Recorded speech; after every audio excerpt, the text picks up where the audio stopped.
Hi, everyone. It's Jade Simmons here. Many of you have come to know me as your only independent candidate for President of the United States. But I'm coming to you today in a role that I especially love, which is as a business owner. And today we're going to be introducing you to some incredible women who own incredible businesses. And why are we doing this? Well, our reasoning is twofold. We want you to get to understand what Operation Restoration's vision is for this nation. And I believe that women, of course, are a crucial part of that equation. And when you look at the impact that women have had on business, it's something to marvel at. And so today we're going to be marveling at some incredible women who own incredible businesses. And so what I want you to understand as well is how we not only will value and empower women in this upcoming season, but we want you to take the time to understand the value that has been brought to the business landscape because of these remarkable women and because of these remarkable businesses.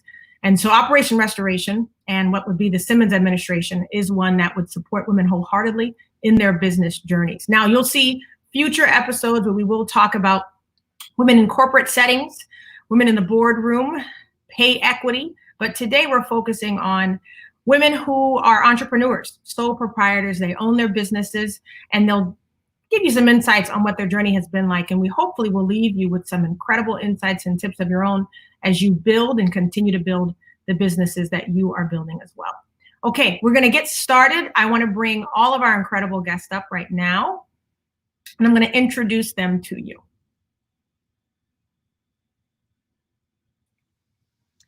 Hey, JuliAnn, good to see you. Good morning. And we can have everybody on stage at once. This is a good party here. We've got Renita Cal Horn. Good morning. Arianne Bellizaire here. Good morning. Yeah, I'm going to take a minute just to introduce you, and then I want you also to give your own kind of bite-sized journey of your business journey. So we're going to start with JuliAnn, who, I'm blessed to have personal relationship with all of these women. They have been blessings in my own life, and I'm excited to share them with you all who are watching. JuliAnn Stitick partners with her clients to meet them where they are. You're going to understand what that means very shortly. I think before the term work-life balance was ever coined, JuliAnn, you were probably already doing that. But I want you to think of her as someone who really co-creates what is considered to be the perfect formula of personal and professional development tools. So she helps her clients achieve what they want while, this is the key point, successfully navigating the complexities of a high-level life. So over the last 25, almost 30 years now, JuliAnn's been her own business owner. She's worked for herself.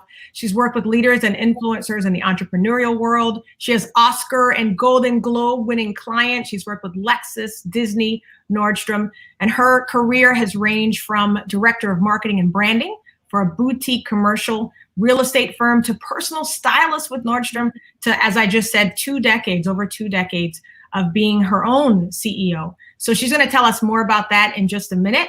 We're going to go now to Arianne Bellizaire, who builds, renovates, and helps us decorate with confidence. If you are one of those people who suffer from analysis paralysis where design is concerned, Arianne is your lady. Her firm helps us eliminate the anxiety, the overwhelm, and the analysis paralysis that typically comes with our design projects. She's a highly sought after interior designer, public speaker, trend spotter. Many of you are followers of hers on social media. She also has had the esteemed honor of serving as High Point's Market Authority Style Spotter. I remember when that happened, Arianne. And so today, many of the big names that you know her name in the design world. Thank you for being here, Arianne. Thank you.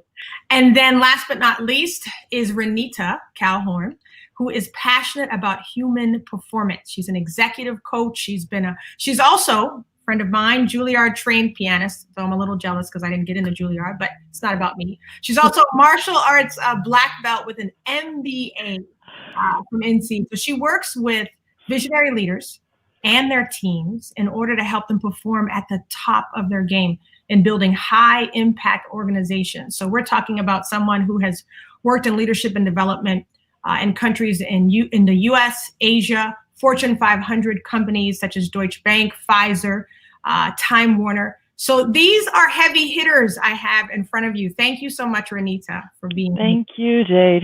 Yeah, I want to dive in and let you kind of give us your business journeys, because I think anyone will tell you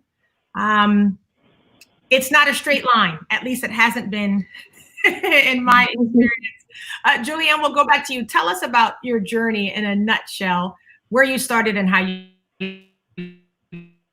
Excellent. I'd be happy to do that. So I started, as you mentioned, I was working in the commercial investment real estate industry, and I was doing brokerage for investment properties.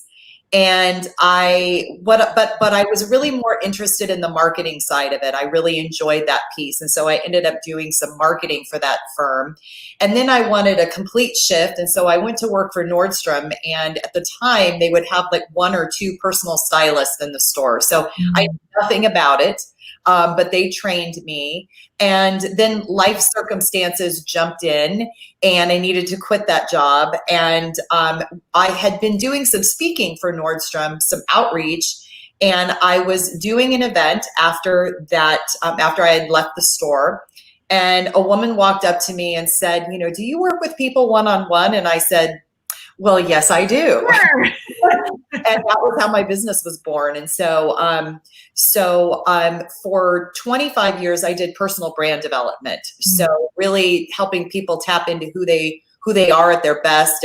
And really that's where it begins. But as each evolution of my business, I wanted more and more meaning in the work, because that's what makes me shine, is to be able to do what it is that I'm put here to do. And so, just this last January, I decided to sort of reposition things, because where my juice is really in helping people identify what they really want in their lives, and then reverse engineer building a life so that they have what they want, so that they feel successful in all aspects instead of one at the expense of everything else. And so I get the opportunity to work with leaders of organizations and really help them identify what matters to them most, so that then we can build systems and routines and guidelines and checklists in structure in their lives so that they can accomplish these things. And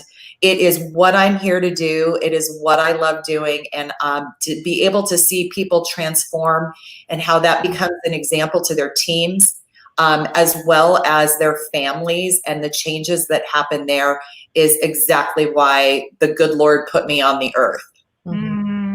It's, you know, we there's some already recurring themes that are starting to emerge. I know the meaning is a huge piece for all of us, because I think most of us could do almost anything. You could drop us down somewhere, we'll figure it out. We could learn the skill, but there's something about going from what you can do to what you're supposed to do that I think is really powerful. Arianne, tell us a little bit about your journey. So this is my second career.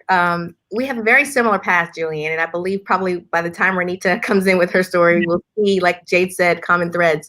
I actually graduated from school with a degree in communications and worked in PR, and then went back and got a master's degree in communications. I really thought I was going to be working with someone like Jade in Washington. My dream was to work on Capitol Hill, and that never happened, but I did work in corporate America. I worked for our Louisiana Lottery Corporation as their special events planner and community relations person.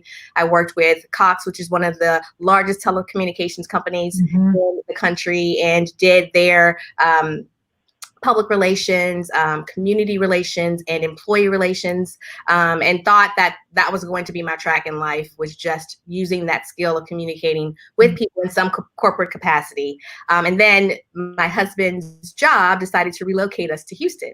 And that totally changed the trajectory of my life. It shook everything up enough and created the silence I needed while I was home, trying to really create a home for my family and to be there with my son, and then quickly get pregnant with my daughter, and just realizing that in that season of life, I needed to be focused on my family. And so by slowing down and not immediately jumping into the job hunt, I was making a home. And as I made a home, I remembered this latent passion or curiosity I had about decorating. I can remember from being a little girl always rearranging my room and like convincing my mom to let me paint my room. And so I didn't have an understanding of design or decorating as a career. I didn't know anybody who did that. I didn't know anybody who paid someone to do that. So it was not in the realm of possibility for me as a career path. But staying home with my family and doing that, and then having people who I knew, friends and family, say, "Can you do that for me?" I was like, okay, like I couldn't, you don't see that that's the right color. Like I just didn't understand people didn't have the natural talent for it. So when I decided to get into doing design as a business, because I'm a type A personality, I said, hold up, there's got to be a process here, and there's got to be legitimacy, because like if I'm going to charge people, then I've got to kind of know what I'm talking about. Yeah. So as I was taking on projects and learning more about design, you know, getting my hands dirty, I was also studying and getting training and certification on the technical aspects of it, because it was important to me to understand how my mind knew that was the right thing.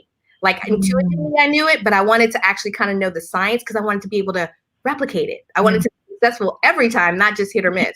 And so I started my business, you know, really by word of mouth. And as I was starting the business, I was also wearing the dual hat of communicating, because it's part of what I do. So I was writing a blog, I was creating videos, and I was building this following of people who were just curious about the things I was learning and the information I was sharing. And so years down the road, here we are 10 years later, 10 years, not 10 years. Almost 10 years since I've been doing home, you know, in the home decor industry in some way. And I have two hats that I wear. So I am a designer who absolutely loves helping people create homes that represent the very best version of themselves, while leaving them the space to aspire and grow and collect.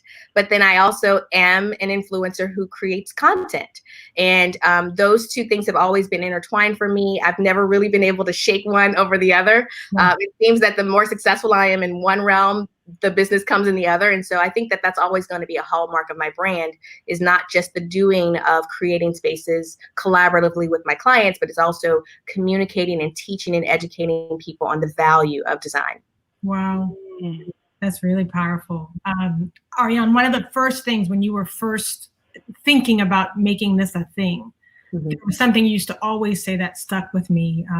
Arianne helped me design my home, at least part of it, the beginning. I didn't finish. I need to bring her back. But in the beginning, one of the things she said is she wanted to help people design from their gut. Yeah. Because I had all these questions of, is it okay to do this? Like, because I didn't have the schooling. I had an instinct. I knew how I wanted to feel, but I have these amazing stripes in my foyer that I always get complimented on. And Arianne gave me permission to give myself permission to do these random stripes. Yeah. And they are they're my most favorite feature in my home, but they came because she released me from having to do whatever was right in the design world to what do I need to feel good every time I come. Right. That was a radical concept to me, which freed, I think, a lot of people from just mimicking what we saw on HGTV. Yes. And creating spaces we love. All right, Renita, tell us a little bit about your journey that has quite a few detours, if I remember correctly. So the first part was very linear, as you mentioned, that my goal was to become a concert pianist. And then I came to Juilliard and decided, okay, maybe I won't pursue a career in music. And then things started becoming very non-linear. And I ended up in Japan and working in an investor relations firm. So kind of seeing the inner workings of all these different businesses, large businesses, but just really getting fascinated by how business worked and how the numbers told the story. And so I decided to go to business school in France, and then I came back to the US and started working in businesses as a general management, business development, sort of entrepreneurial businesses. And I realized that I was using about 10% of my skills, basically. And there wasn't a lot of meaning for me personally. And I also started seeing that people really weren't engaged in their work. I mean, we look at the statistics, and the 70+% of people aren't engaged in their work. as a pianist, someone who can be so engaged in the moment, I just thought, how can you live like that? Yeah. And so two things came together. I got laid off, and my interest in human performance and coaching. And I said, all right, I'm going to start doing this now. And so I started coaching more in the area of career coaching. And actually before that, you know, I went to business school, but they don't really teach you how to build a business in business school. So I realized pretty quickly that I didn't know how to do that. I didn't know how to do sales. So I started selling health insurance as a way to kind of learn how to do sales. And that's what I did. I really learned how to do sales, really nuts and bolts. So from there, I moved into career coaching, really understanding how to help people in the professional, very corporate world. And then, again, there was less meaning there because people weren't so much about wanting to do what their heart's desire was. They were actually just trying to make it work. They were living in a very small world. And so I wanted to work with people who had big dreams, big goals to have impact on the world. And that's the entrepreneurs of the world in many cases. And so I shifted my business more towards entrepreneurs and tech entrepreneurs and exponential entrepreneurs in particular. And along the way, I also started working with special forces. Navy SEAL candidates and Green Berets, also, you know, very important part of the military in sort of, you know, creating change around the world in a very entrepreneurial way. So there's a lot of parallels between the two. And so my vision now is that, you know, we've reached a point in the development of the world where we need to upgrade ourselves as human beings. We can't continue with the operating system that we've had. And it's just reached a point now with COVID and everything that's happening in the world that people are starting to really feel that the train is going off the tracks. And so in a way, I think that's good because we do need to make those shifts. And sometimes it takes something really dramatic for us to realize that. I've been saying that this season here has been like a reset. Totally. If we'll lean into it, right? We can either resist it and fight it, or we can say, okay, this is not a comfortable period.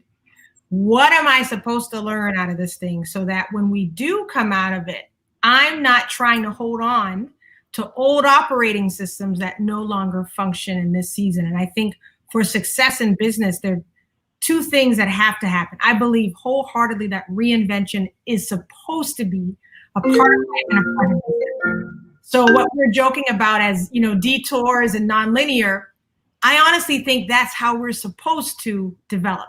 That if we're continuing changing, that probably means your business will change, your clientele will change. And if I look at women who come to me in coaching and say, I feel stuck, it's usually because they have decided this was my original dream. I've got to stay here, but nothing's working, right? So I'm curious for you all, what has maybe been, did you have a reinvention, maybe your biggest reinvention moment or the biggest upgrade you've made to your operating systems that kind of changed everything? Either it changed your trajectory or changed the way you just did business. Anybody can start with that. Who has that right away?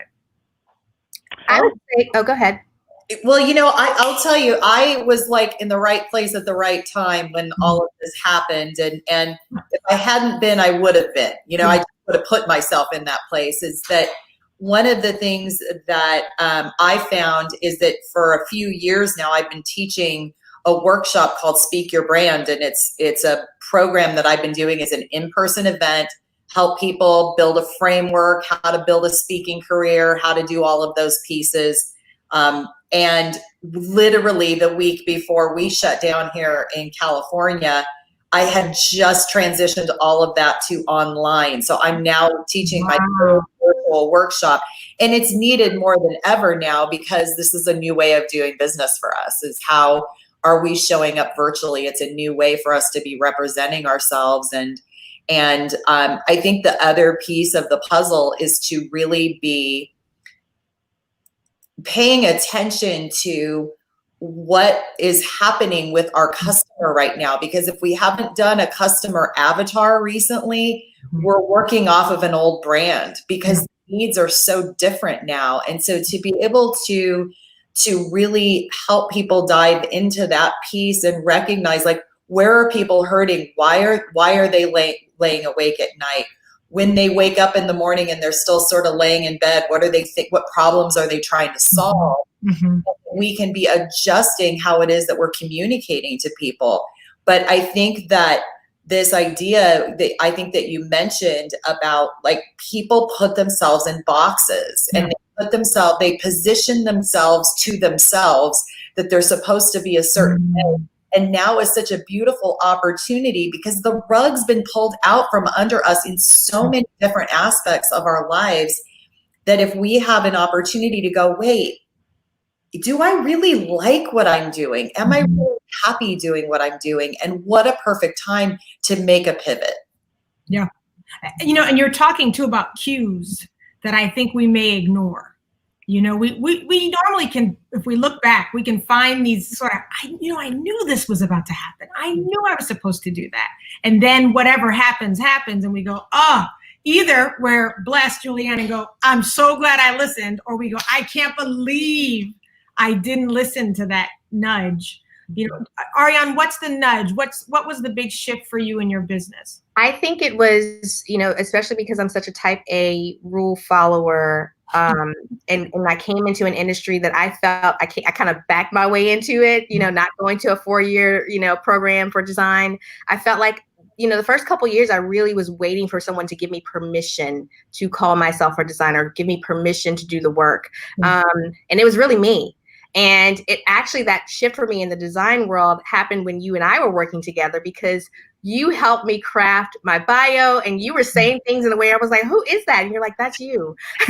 and you know, just talking about my value in a different way and really coming to the realization that I do provide an immense value to people. I bring everything to every project. And, you know, once I realized that and could pass the red face test, you know, of speaking my value, everything changed from the opportunities I had in the industry, the trajectory of where I was, you know, showing up on stages. And it was all about owning and not waiting for permission from them, whoever they are, you know, to be who I was created to be. And the second shift, I would say, for me happened just being, you know, bringing that communication piece to the table, paying attention, like JuliAnn said. My team actually started to transition totally virtual at the beginning of 2019. We felt this need to really build our systems out and to make sure that people could work virtually. And it was because I was working with young people who valued, even more than the salary, flexibility. And my thing is, hey, if we get the work done, you can work from wherever. So we had totally moved our system online in 2019. We did not miss a beat during the shutdown. And because I, you know, am able to really use language to build value, my website changed overnight. So if you go to my website right now, it says we still work even in a pandemic. And it talks about pandemic proofed. It's like you would have thought your business started to help people survive. Yep. We literally have two websites. We have two websites. We switch one on and one off. So the one before March said what we did in the post, the previous normal. Yeah. The one we switch on now talks to that person who's at home saying, I need help. Who's working during a pandemic? You're working during a pandemic. Why? Because I said we're working during a pandemic. And so, you know, just knowing how to be nimble in certain situations and understanding that exactly what JuliAnn said, our avatar is changing and what they need to hear is changing. So we still bring value. We just have to understand how to communicate that value in this new normal for them. You know, it's communicating that value and the avatar shifting is really sticking with me here, because Renita, when I think about, we've almost had like parallel evolutions in our coaching career. So we were always talking at the same point, we're making a pivot. And your client has changed from the very beginning. And you sort of realize things about who you could coach, who could you really see success with. Help us be okay with that shift in client. Tell us about the reinventions for you, especially with concern. Well, I personally, I don't like dramatic change. I don't like being forced to change. Yeah. So I've trained myself to make the changes on my own, even if they're painful. So that's just something that's worked for me. So now I'm continuously making tiny little shifts instead of dramatic, painful changes. So what I think that means is I've developed this kind of radar ability to kind of see, all right, which direction do I need to move? Subtle changes. And so it's just been very like moving a big shift, but very slowly. So there's not a lot of nausea involved. Yeah. But to Arianne's point, in the beginning, there was a lot of self-doubt as I had all these ideas that, is interesting. Now everybody's talking about these things that I was thinking 10 years ago. And I didn't have the confidence to put them out there and really take a provocative, controversial stand. And, maybe the timing wasn't right anyway, but I've got the confidence now. When I have an instinct to say, this is something we need to do, everybody, now I'm much more energetic about it and confident about saying it. That confidence and worth piece, they go together. Yeah. For me in my business as a speaker, I remember one of the big shifts I had to make was, again, taking ownership. In the artist and speaker world, you have agents and managers and people who help craft your image, and they're the ones pitching. And I always felt like at the end of the day, I would know how best to sell myself to whoever. Because to me, it wasn't selling. It was, what is the opportunity I can offer them? Yeah. What I would notice is that the people who were in charge of selling me, there was always some aspect of apology in there. She's an emerging artist. You may not know her yet, but there was always this disclaimer lead, which always just really got under my skin. And so one of the biggest moves I made, which was not very long ago, was to be done with speaker management. We would still work with bureaus, but it would be partnership. There wouldn't be this hierarchy of all these other institutions that were in charge of your career. And I knew I had to make the break when I was talking to a manager about my fee. And I said, I've been doing this for a couple of years now, and the people I see on stages aren't putting as much work into this as I am. They're not customizing like I am. And the things that we all think are natural, expected, and instinctive, you'll find out not everybody feels that way. So I was seeing speakers who were getting paid literally twice as I was. Usually they were male speakers. They were getting paid double my fee. They weren't customizing aside from just changing out the name of the company. They knew nothing about the mission or the purpose. They hadn't researched the people. And I literally am, before I go on stage, even in the elevator, I'm still learning about the company. So I would get on stage and have all this customization and change my stories up. And then I'd watch these guys say the same thing over and over and over. And I was like, I am doing this for way too cheap. And I remember wanting to double my fee. And my manager, there's no way you can do that. They'll never receive it. And that's when I knew it was time to go. And sure enough, we did it. And do you know, nobody batted an eyelash. We still routinely get people who say, you're not expensive enough. So we'll talk about that later, right? Well, maybe we need to triple it. But the point is, what it took the confidence of knowing yourself after you've seen the work, right? That you can, what you're offering is unique, and to have the power to really offer that, which I think has, for me, been life-changing. You all sort of said how COVID has or has not affected your business. JuliAnn and Arianne were in position. You sensed that this virtual thing was not a passing thing. It was going to be the thing, the main thing, and you made that adjustment. Renita, did you have any big COVID shakeups? Actually, no. When I started my business, I wanted to be able to be anywhere, and I wanted my clients to be anywhere. So I worked with clients in 40 countries. And so I've been remote from the beginning. There was literally no transition for me personally. And for my clients, it's kind of, they fall into two camps, the ones that, have totally been impacted, and the others who have been just kind of like Arianne, getting so much work sort of because of the virus. How has it been for those of you who have assistants and employees? How have you been helping to lead, coach them through this period?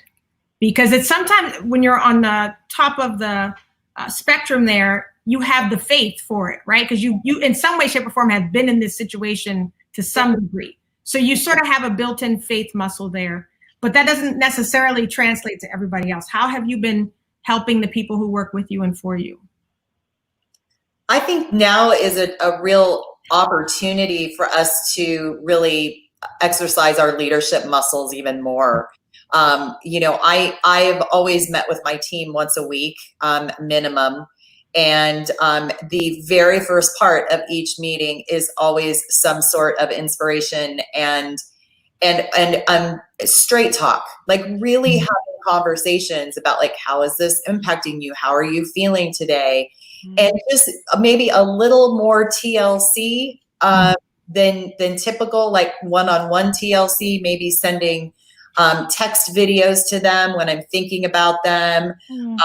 You know, there's just always that opportunity. I just feel like I always view myself as a mom. You know, I'm very maternal in my relationships with my clients as well as my team members. And, you know, I want to nurture, because I think that that's a piece of the puzzle that's so missing in business is it's a superpower to nurture people, for them to feel that they're cared for, that you have empathy, that empathy for what it is that they're experiencing. And at the same time, I pull out my I always call it kind of my tough high school coach, you know, that's going to say, you know what, I know stuff's going, but you just got to keep moving. You just got to keep going. You got to take it. I do this thing with them. I say, you got to take this stuff that's bugging you. You got to put it in a box. You got to put the lid on it, put it up on the shelf. And then you got to take some positive action towards what you want. Even if it's, I want to be healthier, I'm going to drink 8 ounces of water. But it's recognizing that, what do we have control over? It's a good old serenity prayer. What do we have control over? And what don't we have control over? Put the stuff we don't have control over in that box, get it up on the shelf, and let's start taking some action on the things that we do have control over. Because even though there's so much right now that we don't have control over, there's so much more that we now do have control over, that we can start paying attention to. That's right. That's right. Arianne, what are you doing for either clients or team members to kind of really, my big focus right now is clients, because of what I do, going into people's homes. So really creating protocols, systems, and communicating to them how we're going to keep them safe, how we're going to keep their projects moving.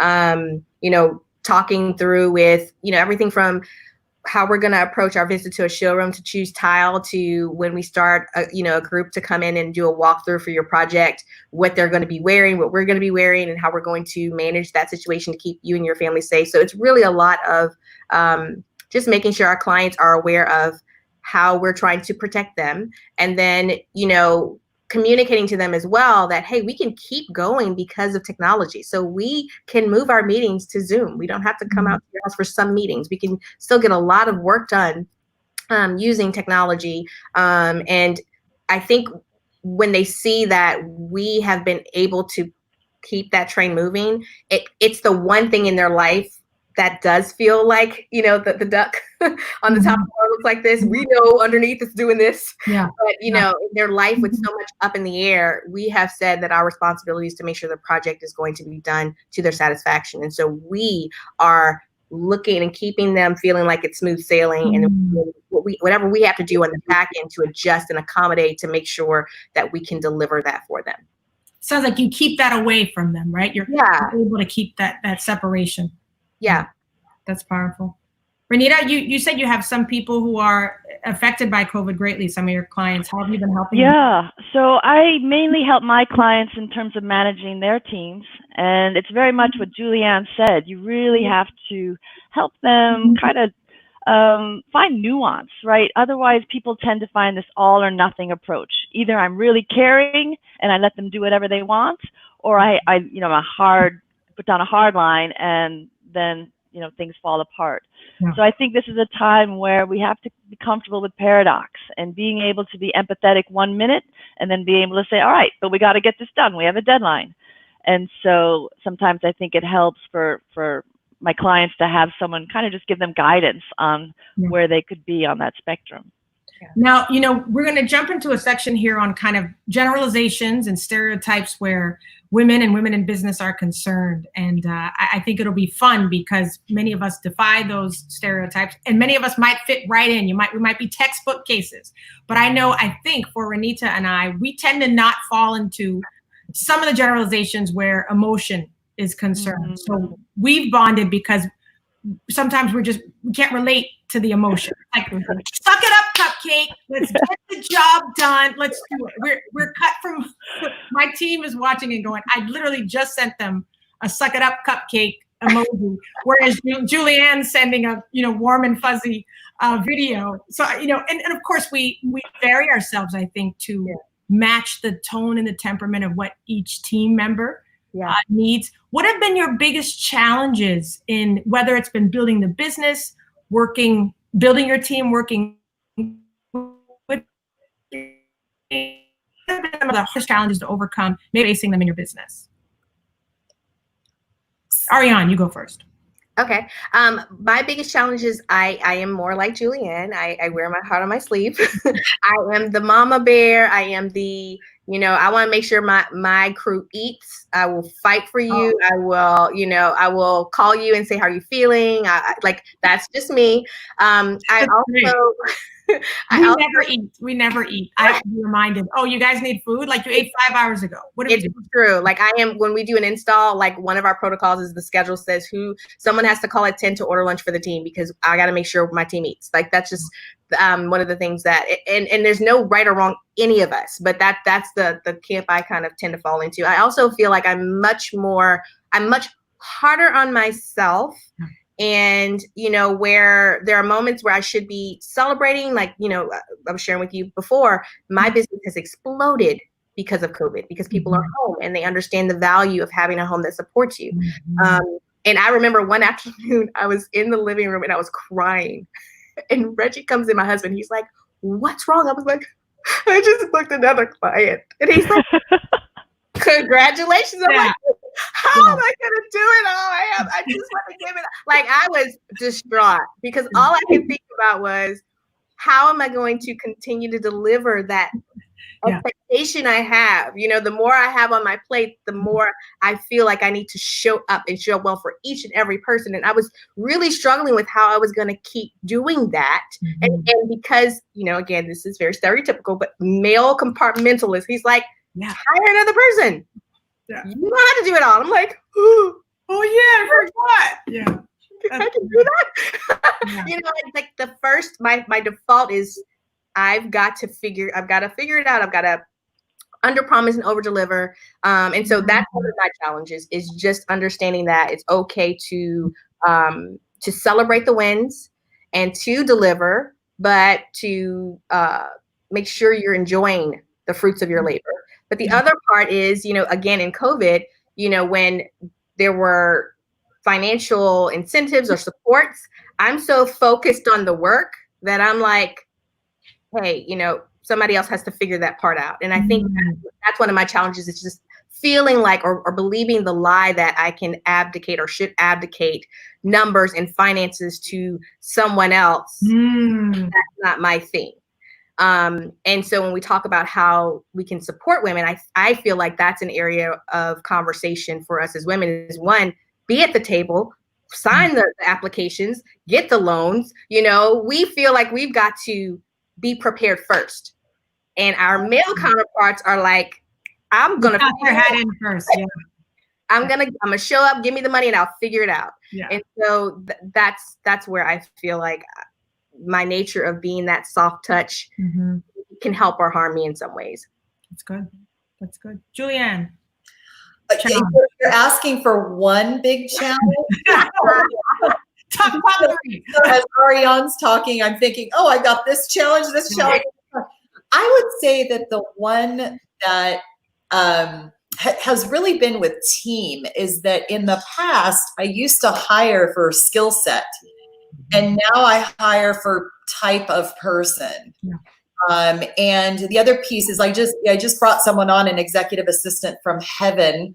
And like immediately I knew it was so right. And when I had the initial conversation with her, you know, I was outlining what I wanted in the way of a skill set, but I was also outlining, these are the personality traits. Like, I want somebody that thinks 10 steps ahead. I want somebody that I would want to go hang out and have dinner with.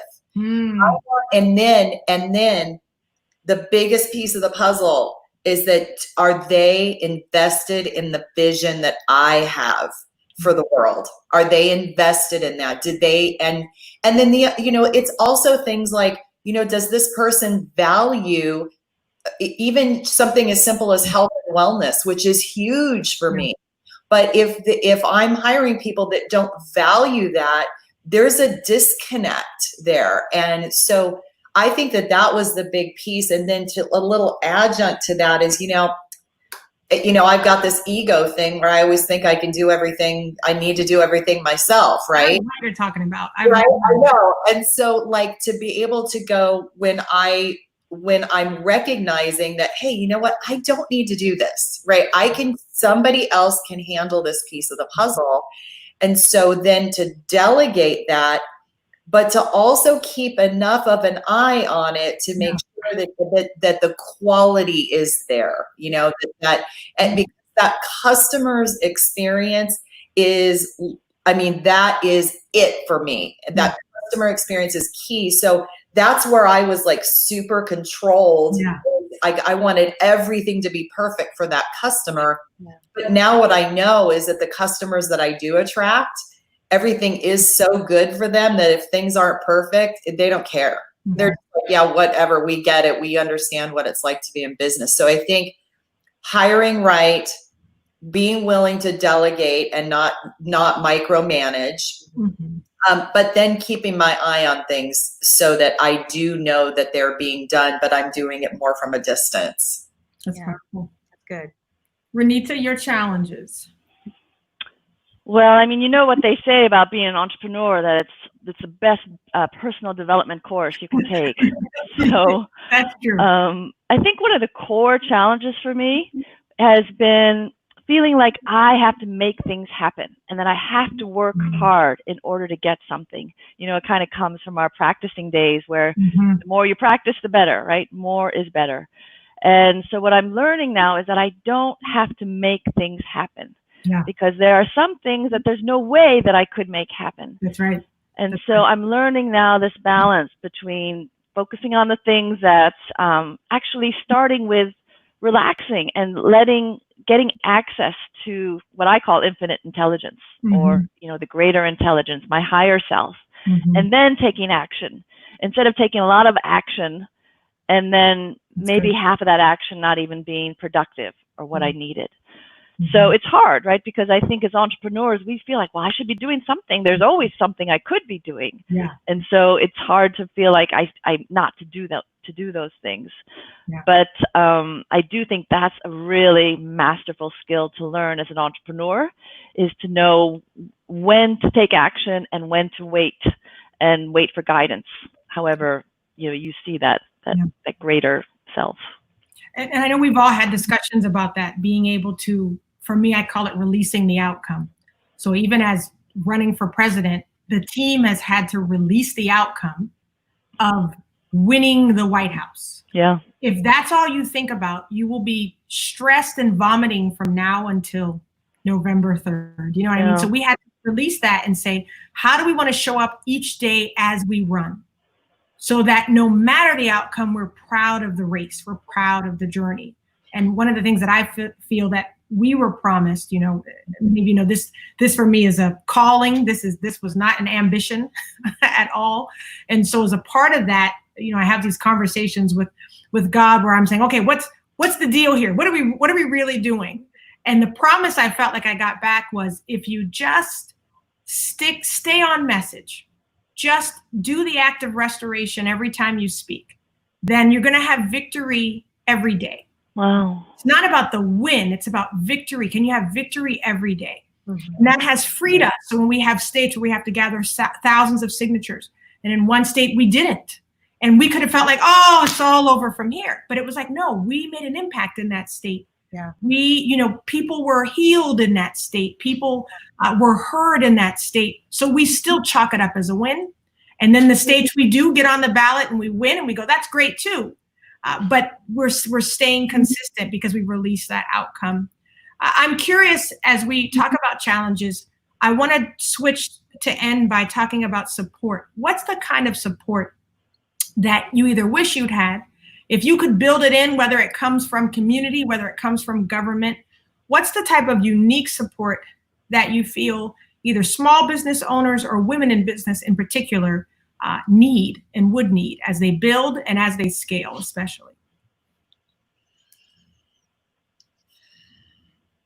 JuliAnn?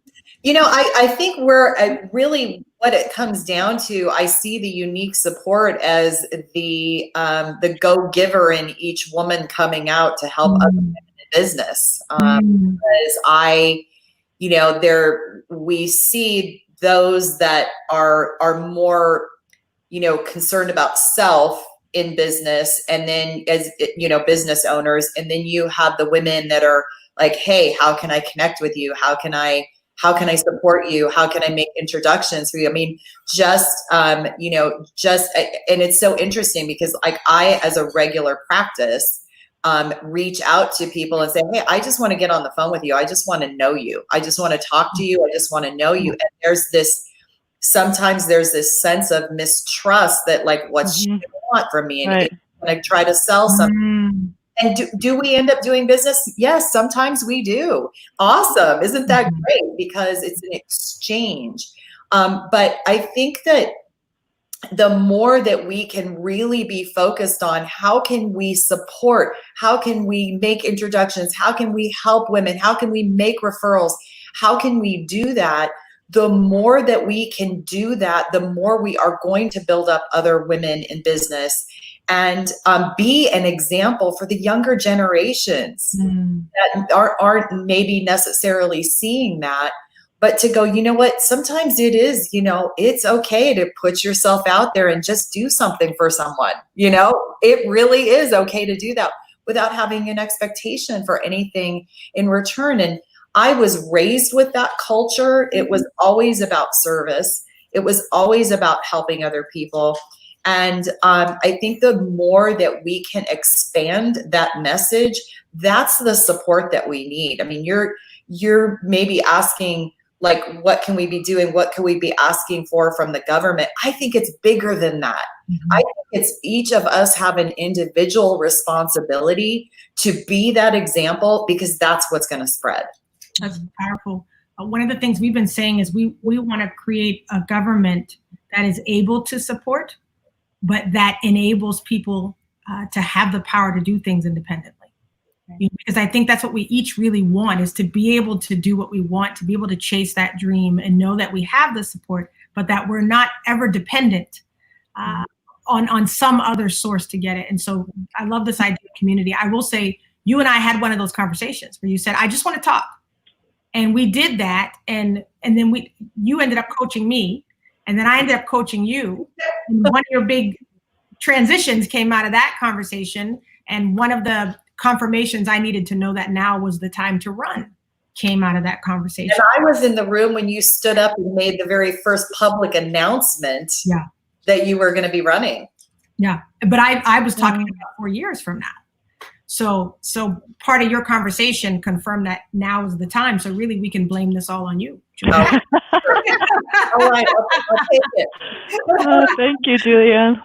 Arianne, tell us, what kind of support? Is it funding? Is it community? Like JuliAnn was talking about. What do you think women business owners need now? I absolutely think it's in part a lot of what JuliAnn talked about. What she described is actually the model that we see our gentlemen counterparts do. They create the club, they create the referral source. They say, hey, I know a guy who does this, and I know a person who does, and they connect each other to resources. So absolutely, the support of each other in each community, in each field is critical. I think also, for the programs that are already available from the government perspective, I think more awareness about those programs, more promotion and education about the systems and the support that's already built into place. Because as women, we are wearing at least 2 maybe 3 hats.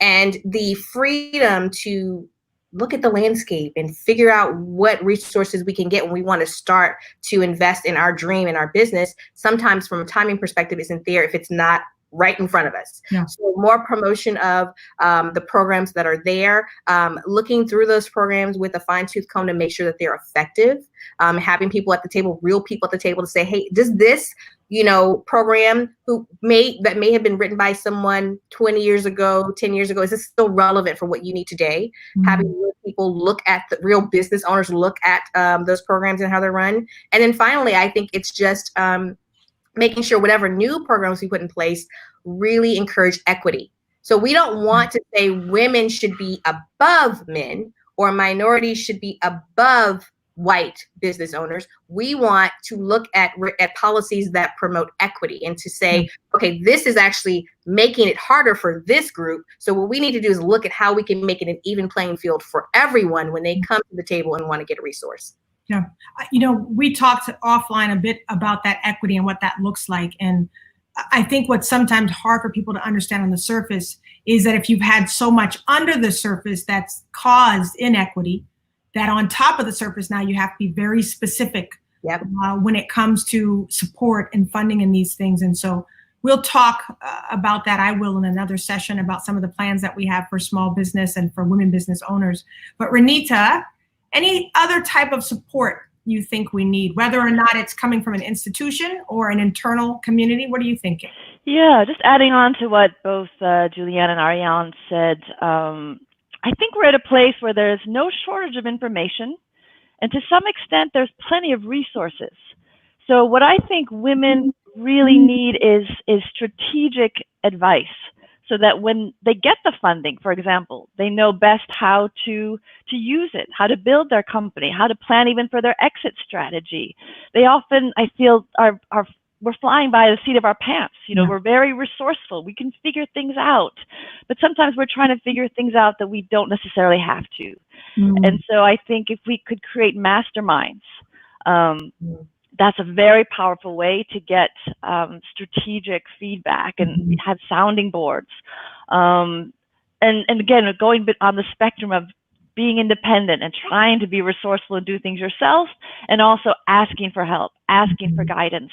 And I think there's ways to ask for guidance so that you can build up your confidence. So that doesn't feel like a weakness. It's actually now you can present yourself more confidently because you know that this is a great strategy that you're planning to execute on. That's good. Someone, Placenta, says we need more mentoring support via the government programs. The WOSB is a start. The federal government procures $1.4 billion per year for goods and services. We need to focus on contracting to women business owners, not just white women who are considered minorities, no offense. But when you look at the numbers, it's not Black women obtaining the contracting. Well, Placenta, we actually talked about this before we got on the call, and we talked about the need to differentiate now. And I know some people may think, oh, wait, that's reverse discrimination, it's reverse racism. But it's what I was saying earlier, that because of the way that things have been set up, and even when the government has tried to offer resources, even terminology has permitted certain groups to get the same kind of support. So you will hear me talk more, Placenta, about some of my very specific programs. I do believe that you have to have specific funding set aside for Black-owned businesses, as well as women or minority-owned businesses. I also think we have to start thinking about setting things aside for things like first-generation business owners. You know, you have families who may be immigrant families, but now they're starting businesses. And so I think we get to, because of what you guys said, there's so much available, but we need to know what's available, and we need to do a really good job of earmarking so that groups have equal access to opportunity, which is exciting. Yeah. And I would add a piece, the mentoring is so important because once people get the funds, they need to use it well. That's Otherwise, right. There's going to be this vicious cycle where, you know, they feel like that's not a good investment. That's right. And financial literacy comes in with that. You know, we talk about wanting a piece of the pie, you know, but you look at these lottery winners, right, who won the lottery, and then in a year or so, their life's in shambles. They're worse off. The mindset was never shifted to be able to receive that kind of abundance. The strategy was never given in the mentorship. I know many of us we've all been in coaching programs, masterminds. JuliAnn and I have been in a mastermind together. Renita and I have had masterminds, have coached masterminds. So see, I agree on the strategic advice, strategic form of mentoring, someone to hold our hands. Let me see, we have sounding boards, but not until our businesses are at $1 million status. That's right. That's too late. Yeah, that's right. Because we've already struggled halfway there. We're probably sick and tired by the time we got to the. Or have bad habits. Have bad habits. Exactly. Yeah. And Arianne, I saw on your website, it says that you, part of the thing that when they work with you, you're also saving your marriage. How many relationships that we destroy? Money in marriage. And I can tell you how many people call me and say, I knew you were the one when I saw that on the website. Because She gets it. So much. And I think it's because we wear all of these hats, JuliAnn, especially we talk about that balance. There's so many things that we don't get to. I know when I changed my coaching business, it started out as business coaching. And it ended up being what I called 360 coaching. Because I would work with women and I'm wanting to focus on that business. Let's get the brand, let's get the name. And there were so many other things going on. Business with you in this state, you're going to be miserable. The rest of your family will be miserable. And so I think the uniqueness of women business owners is that multifacetedness that we don't necessarily see in men business owners. There's just certain roles that women tend to take on instinctively or situationally that I think requires the mentoring, Renita, as well, so that we can parcel out, these different things and focus on what we really need to focus on. Stanley says, how do I find the right mentor? So let's end with your pieces of advice there and see if you can answer Stanley's question in that, and how do we find the right people to pair up with in our journeys? JuliAnn, go ahead and kick us off here. Oh, I love the question about like what's the best piece of advice. And what I would say is I have a friend who owns a company where she teaches meditation, and one of her analogies is the importance of serving from the overflow of our teacup. What overflows into the saucer that's what we serve from. And so this idea that business owners are constantly, I got to take care of this and this and this and this, and I got to do this. And the first thing they do when they wake up in the morning is look at their cell phones or open their computers, and then their day goes. And so what I have done is I have created a list of 7 things that I do before 7 a.m. And that happens before I check technology. Wow. I'm cared for mentally, physically, emotionally, and spiritually, so that then I'm overflowing for myself, and that's what I can then serve from. That's good. And to Stanley's question, like in finding the right mentor, your right mentor might be staring you right in the face, and you just don't know it. It could be somebody that from church, or somebody that from work, but someone that you just look up to. That's where I would start. Yeah. And really identifying what it is, what personality traits you would look for in a mentor. I think that would be an important piece of the puzzle. What do you want? And when you get clear, Stanley, on what those are, and you are focused on that person is going to show up for you. You're going to recognize that person much more easily. That's good. That's good. Arianne? I would say specifically to small business owners, solopreneurs, entrepreneurs who have families, I think that, as hard as I think you should work at just bursting through doors and really knocking your dreams out of the park, I also think that, creating a time to make sure that you care for those that are your biggest cheerleaders, your biggest support in your home. I think that's really important to have the balance that Jade and JuliAnn have talked about. I also didn't realize how much my kids were watching me and how much they're learning about the possibilities of entrepreneurship by watching me run a business. And, so that now that, and I didn't realize until they made comments like, oh yeah, mommy is, doing work, or she's meeting with a client, and mommy does this. And so when I realized they were watching, I had to be careful about the practices. And, do they see me pick up my phone first thing in the morning? Do they see me sit, I'm always in front of a device, and that's what they think is right and how they, interact with their families. So just really being careful with how I model things. But showing them the possibilities and the freedom and the good and the bad and the ugly of all of that. To Stanley's question about mentorship, I think that not just the personality piece, but also is that person at a season ahead of you. Like I look for mentors who probably have been through what I'm going through right now, and not necessarily alongside me, you know, but someone who says, 7 years ago, I was doing exactly what you're doing. I'll tell you how I had to pivot to avoid some obstacles, or I didn't pivot and I made these mistakes, and you don't have to. So when I look for mentors, it's not necessarily even people in the industry. Jade has been a mentor of mine. We're not in the same industry, but she has the business savvy. She had gone through things and done things in her business as an entrepreneur years before I was even getting into that game. And so I think you want to look for someone who has established a level of success in a season that you're trying to get to, and then allowing them to pour into you some of the things they learned along the way. That's good. Renita, we'll end with you. All right. So the first thing I'd like to say is normalize what people might be feeling. And that is almost everyone that I talk to, my clients, I've worked with over 1,000 clients, everyone feels some kind of insecurity. They feel like everybody else has figured it out and they're the only one who doesn't know how to do it. So if that's how you're feeling, you're not alone. Everyone feels that way about something. So I think just realizing that can really take away a lot of anxiety and wasted mental energy. In terms of mentoring, we have so much access now to people these days. So I would start with LinkedIn, right? And be very active in creating relationships with people by commenting on posts, by building relationships in a meaningful way. You can listen to podcasts, you can read books and write reviews. There's so many ways now to get on people's radar screens, people that you think might be untouchable because of their status, but actually they're very reachable through social media. And so I like JuliAnn's point of getting an image of what's the kind of mentor I'd like to have. And then you go out into the world, and through everything you're reading and listening to, now you're going to get ideas of who you might want to connect with. And then just to add on that, I would also say, see if you can be a mentor. There's plenty of information that you have inside of you that you probably don't even realize. And so if you start mentoring people, you're going to realize that, and you're going to have so much confidence in yourself as well.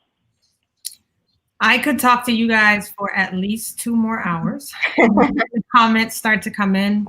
These are good conversations to have, because I think in the world of social media, and especially, and I've seen all of our brands, they're very shiny, beautiful, well put together brands. And it's very difficult sometimes to see beyond the gloss of that and know what that journey has been. You know, Renita, that's when we look at a JuliAnn or an Arianne and we see that website and go, oh, it's just too perfect. I'm never gonna look like it's already pandemic proofed. I'm doomed. You know, it's so easy to kind of count ourselves up as we compare. Yeah. And I think the blessing in these types of rooms is that we get to see what is the same and learn from what has been different. So I thank each of you, JuliAnn, Renita, Arianne, for being here. I hope that this audience has felt blessed and informed, and they know, like you said, Renita, that it's normal.